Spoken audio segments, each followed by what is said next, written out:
This question is from CBSE 2025 physics examination.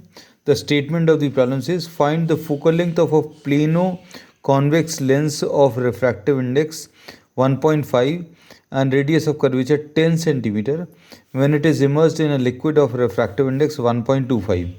So this is a plano convex lens. ये plano convex lens है and this is immersed in a liquid on both the sides, and the refractive index of the liquid is 1.25 and the refractive index of glass is 1.5. अब ये पहला surface है.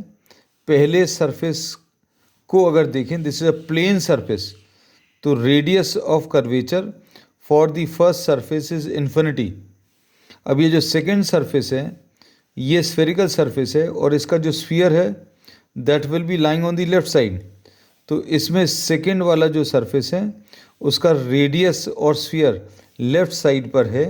तो R2 की value यहाँ पर कितना दिया हुआ है, 10 सेंटीमीटर. So this is -10.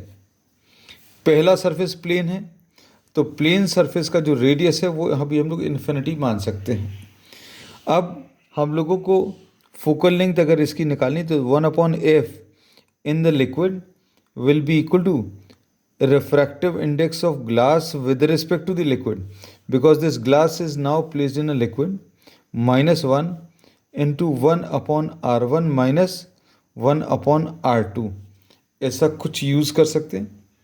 अब refractive index of glass with respect to the liquid will be refractive index of glass upon refractive index of the liquid. Refractive index of glass is 1.5. Refractive index of the liquid is 1.25.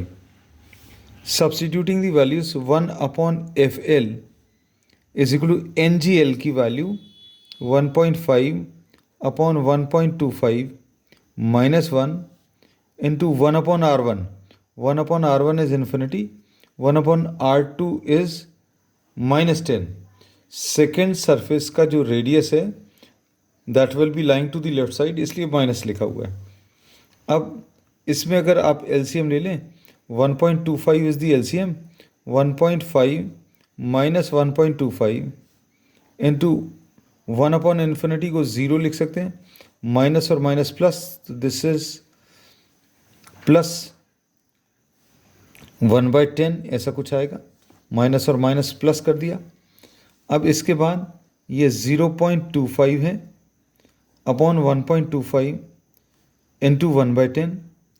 अब इसमें ऊपर और नीचे 100 से multiply कर दें तो ये 25 अपॉन 125 आ जाएगा इंटू 1/10. तो 25 5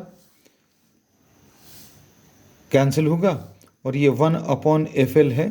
तो 1/FL की वैल्यू 1/50. इससे FL की value is 50 centimeter. So focal length of the plano convex lens in the liquid is 50 centimeters. So this is the answer.